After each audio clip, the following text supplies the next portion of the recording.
the submersible obviously was like one of the biggest stories of the last few weeks. And I think it's a really fascinating look at, I don't know, our culture and the way things are right now.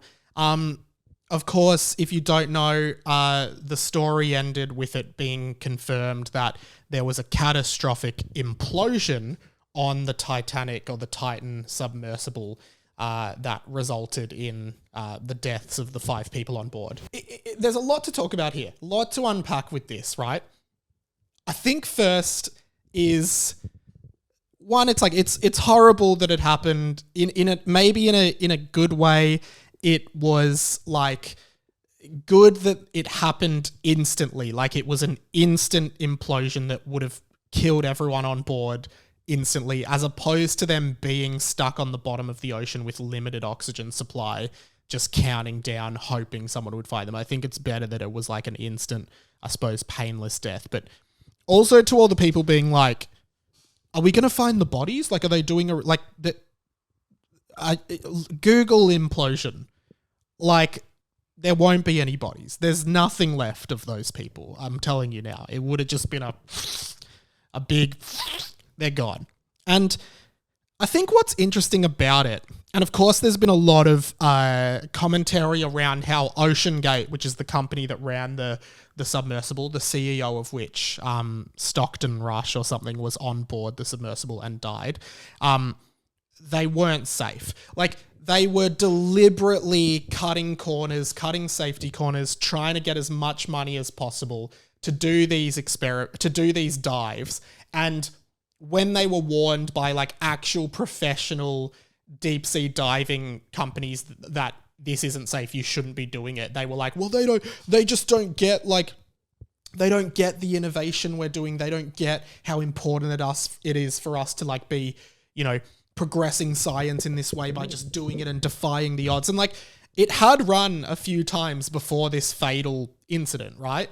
It just gave way in this, but it was known that it was unsafe. James Cameron, who we've talked about a lot on this show because obviously directs Avatar, also directed Titanic, funnily enough, and has done deep sea expeditions. He had this to say. OceanGate shouldn't have been doing what it was doing. I think that's pretty clear. I wish I had been more vocal about that, but I think I was unaware that they weren't certified. So it does just seem like they were literally just trying to like cut all safety corners, completely cut any safety standards and just try and get people to come on this thing hoping, like, I genuinely think this Stockton Rush guy thought it was safe, but he must have known that he was, pushing the limits a bit. And it's come out that, there were 2 people who were going to go on it, but then the guy's wife was like, don't go on it, it's not safe. So they pulled out, and then he offered them like a $200,000 discount to get on, and they still said no. Also, Mr. Beast, famous YouTuber, said he was asked to go on, but he didn't want to. And, it's terrible that these people died, but the most interesting part about it to me is the fact that there was so much kind of, not vitriol, but just so much jest around like quite a tragic situation, but there was so many jokes at the expense of the people on the submarine, on the basis of the fact that they were very wealthy people, billionaires who had spent $250,000 US to go down on this really unsafe thing and see the wreckage of the Titanic, right? And they died. And found it really interesting. And there was a bit of discussion while it was happening in the podcast Discord, which you can join, by the way, jump in for some conversation, about how, like, is it okay to be making jokes? To which some people were like, yeah, like, people die every day, most of them in circumstances beyond their control, like starvation and murder and, malnourishment and stuff like that in third world countries, people dying every day. The same week, a refugee or asylum seeker boat, a boat full of people being smuggled was like, I think sank, and I don't know all the details, but like I think 700 asylum seekers drowned, and no one was talking about that, but we were just fixated on this, I guess, out of the ordinary story of billionaires trapped on the bottom of the oceans. And I guess the fact that they're quote unquote important people or wealthy people, right? Like, we fixate on like, oh wow, these are like important people, those asylum seekers, like who cares about them? Asylum seekers die all the time. Billionaires don't die all the time. Like, it literally is that. And I think it's really interesting because I did not see, I saw so many jokes. I was making jokes as well. I was making so many jokes about it.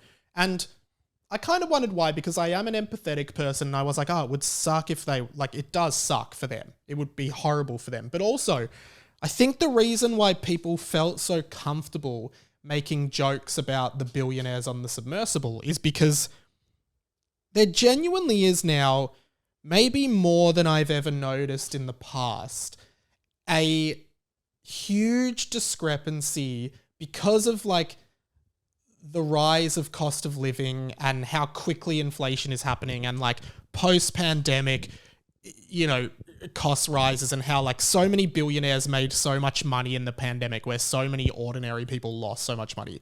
There is such a divide between the rich and the poor, or even the rich and the middle class now, that people genuinely are frustrated and angry at the super wealthy people in the world.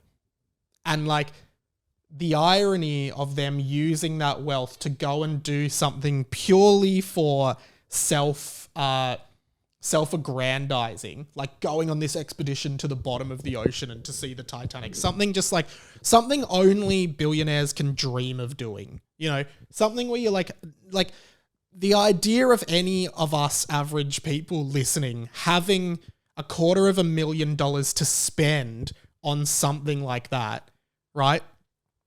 I'll never have that money. I will never have enough money to blow away $250,000.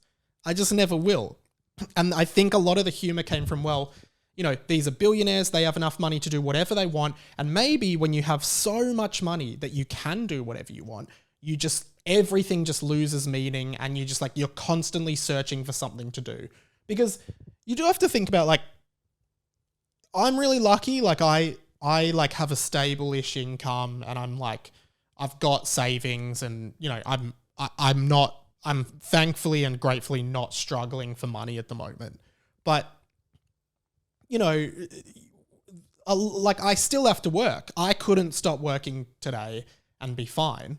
And I guess I have to choose what to buy with my money. Like, even this trip I'm going on is, like, I'm spending a lot of money and I think it's going to be worth it. But like, I can't just go out and buy something for $1,000 without really thinking about whether I need it or not. Like, even like, I was thinking of getting an Apple Watch, and then I was like, it's like $600. Do I really need another thing to be like connected to during the day? Is it really just a way for me to count my steps, which I can already do on my phone? You know, and I'm sure it's not as simple as that. But I just think this divide between rich and poor is what allowed for this sea of, jokes. People found humor in the fact, and irony in the fact, that these billionaires found themselves in that situation because they were billionaires. No poor person could ever be in that situation. And maybe it is like sadly ironic that the same week there was this ship of asylum seekers that sank.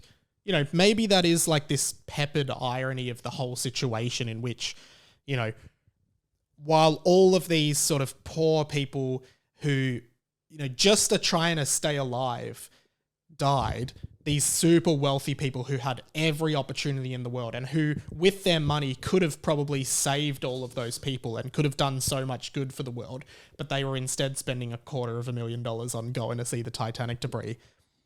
You know, you don't lose much sleep over it. It is sad, but you're not like, damn, like, that sucks. Like, you know, people in the Discord made a good point. Like, people die all the time around the world. This just happened to be people that are considered popular or famous or important. Like, people die all the time, but these people were important enough for the media to talk about it a lot. And that's the only reason we knew about it, to be honest.